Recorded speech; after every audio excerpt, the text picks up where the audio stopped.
ஒரு மெடிக்கல் ஸ்டோரை நீங்க எப்படி அட்ராக்டிவா செட் பண்றது? ஒரு மெடிக்கல் ஸ்டோரை நீங்க அட்ராக்டிவா செட் பண்ணணும்னா ஃபர்ஸ்ட் முக்கியமான விஷயம் கலர் காம்பினேஷன். 2 கலர் யூஸ் பண்ணுங்க. ஒன்று ப்ளூ அண்ட் ஒயிட், இல்ல light green with light white. அந்த மாதிரி 2 கலருக்கு மேல போகலாம், இல்ல 3 கலர் மேக்ஸிமம் போகலாம். அது நீங்க ரேக்கா இருந்தாலும் சரி, டேபிள்ஸா இருந்தாலும் சரி, நீங்க போடுற சேரா இருந்தாலும் சரி, அந்த கலர் காம்பினேஷன்ல இருக்கிற மாதிரி பாருங்க.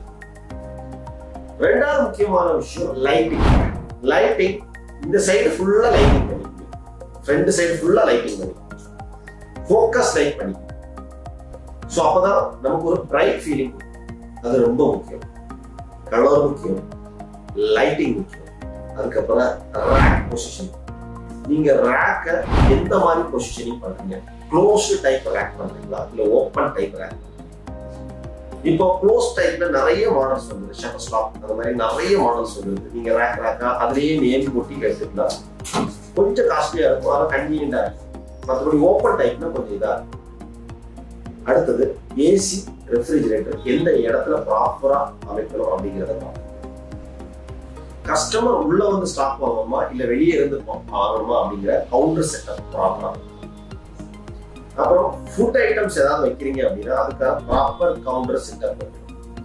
ரேக்ஸ் ஃபார்ம் பண்ணும் போதே நீங்க நியூட்ரிஷன்ஸ் ப்ராடக்ட்ஸ்க்கான ரேக்ஸ் வச்சிருக்கணும், அப்ளைன்சஸ்க்கான ரேக்ஸ் வச்சிருக்கணும், சர்ஜிக்கல் ப்ராடக்ட் அதாவது பிபி மிஷின், சுகர் செக் பண்ற மிஷின், டயப்பர்ஸ் இந்த மாதிரி ப்ராடக்ட்ஸ் வைக்கிறதுக்கான தனி ரேக்ஸ் வச்சிருக்கணும், மெடிசின்ஸ் வச்சிருக்கிறதுக்கான ரேக்ஸ் வச்சிருக்கணும், இன்ஹேலர் வச்சிருக்கிறதுக்கான ரேக்ஸ் வச்சிருக்கணும். ஸோ அப்பதான் பார்க்குறவங்களுக்கு அது ஒரு அட்ராக்டிவா தெரியும். டயப்பர்ஸ்னா பேபிக்கான ப்ராடக்ட்ஸ் அப்படின்னு தனியா போகும், ஒரு பேபிக்கான ப்ராடக்ட்ஸ்க்கான ரேக்ஸ் போகும், மெடிசனுக்கான ரேக்ஸ் போகும், ஒரு டயபெட்டிக்கான ரேக்ஸ் போகும், ஒரு ஃபுட்டுக்கான ரேக்ஸ் போகும், ஒரு ஹெல்த்தி மிக்ஸுக்கான ரேக்ஸ், இப்படி செப்பரேட் பண்ணி போட்டீங்கன்னா கஸ்டமருக்கு ஓ இதெல்லாம் இருக்கு அப்படின்னு ஒரு அட்ராக்ஷன். அடுத்தது உங்களோட சைன் போர்டு. சைன் போர்டில் என்ன பண்ணுவாங்க அப்படின்னா நிறைய விஷயங்களை போடுவீங்கன்னா உங்களோட ஸ்டாண்டர்ட் போனஸ் எப்பவுமே ஒவ்வொரு பிராண்டோட நேம் மட்டும் போட்டு அது என்ன அப்படிங்கிறது போகும். ஃபோன் நம்பர் மற்ற விஷயங்கள்லாம் நீங்க சைடு பேனர்ல ஸ்டாண்டி பேனர்ல போடும். நேம் போர்டில் எப்பவுமே போடாது.